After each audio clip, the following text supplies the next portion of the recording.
Welcome, history lovers, to another episode of Echoes of the Past.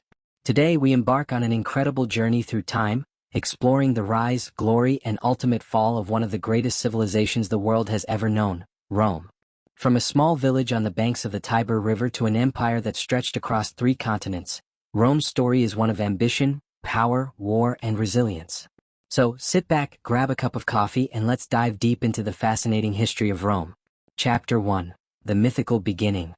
Every great empire has its origin story, and Rome is no exception.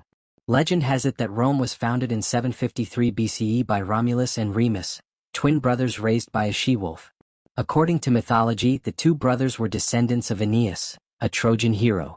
But like all sibling rivalries, things took a dark turn. Romulus killed his brother and became the first king of Rome, naming the city after himself. Talk about family drama, right? But let's separate myth from reality. In truth, Rome likely began as a small settlement of Latin-speaking people. What started as a modest village would soon transform into the epicenter of civilization. Chapter 2. The Rise of the Republic. Fast forward a couple of centuries and Rome had become a kingdom ruled by a series of kings. However, in 509 BCE, the Romans had enough of monarchy and overthrew their last king, Lucius Tarquinius Superbus. Yes, quite the name, right? They established the Roman Republic, a government led by elected officials called senators. This was a game changer. The Romans built a system where no single person could hold too much power, well, at least in theory.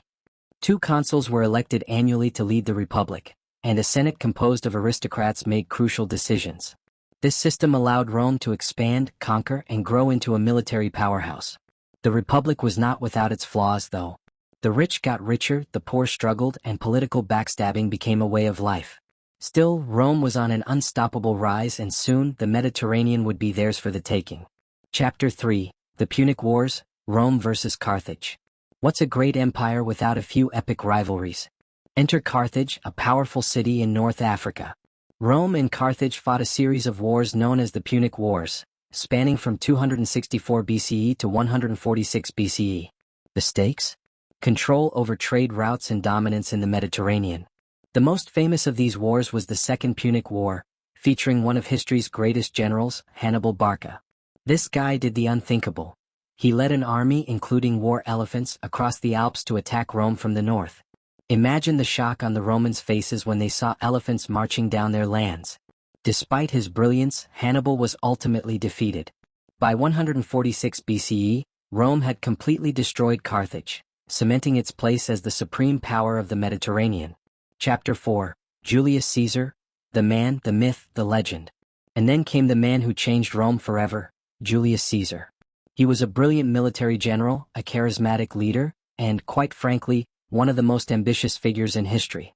In 49 BCE, Caesar did the unthinkable. He crossed the Rubicon River with his army, defying the Senate and sparking a civil war. This was a bold move. Crossing the Rubicon meant declaring war on Rome itself. He emerged victorious, and in 44 BCE, he declared himself dictator for life. But absolute power makes enemies. On March 15, 44 BCE, the infamous Ides of March, Caesar was assassinated by a group of senators, including his own friend Brutus. His death led to the fall of the Republic and the rise of an empire. Chapter 5. The Age of Emperors. After Caesar's death, chaos ensued. Eventually, his adopted heir Octavian, later known as Augustus, took control. In 27 BCE, Augustus became the first emperor of Rome, marking the birth of the Roman Empire. Under Augustus, Rome flourished. Roads, aqueducts, monuments, and laws were established. This era, known as Pax Romana or Roman peace, lasted for 200 years and saw Rome at its peak. Then came emperors like Nero, known for his madness, and Caligula, infamous for his cruelty. But Rome still thrived, expanding its borders, developing advanced engineering, and influencing the world as we know it. Chapter 6. The Fall of Rome. But even the greatest empires fall. So what went wrong? Well, Rome suffered from corruption, economic troubles, barbarian invasions, and weak leadership. By the 5th century CE, things were looking grim. In 476 CE, the last emperor, Romulus Augustulus, was deposed by the Germanic leader Odoacer, marking the official fall of the Western Roman Empire.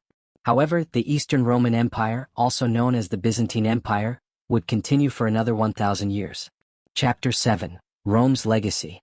Rome may have fallen, but its legacy is eternal. Architecture, language, laws, government, and culture, all deeply influenced by Rome, continue to shape our world today. The Colosseum, the Pantheon, the roads, the aqueducts, all marvels of Roman engineering. Even the idea of a republic, which inspired modern democracies, came from Rome. So that's the epic tale of Rome, from a small settlement to a mighty empire, and finally, its dramatic fall.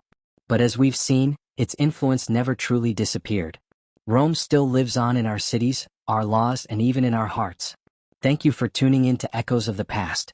If you enjoyed this episode, don't forget to subscribe, leave a review, and share it with fellow history lovers.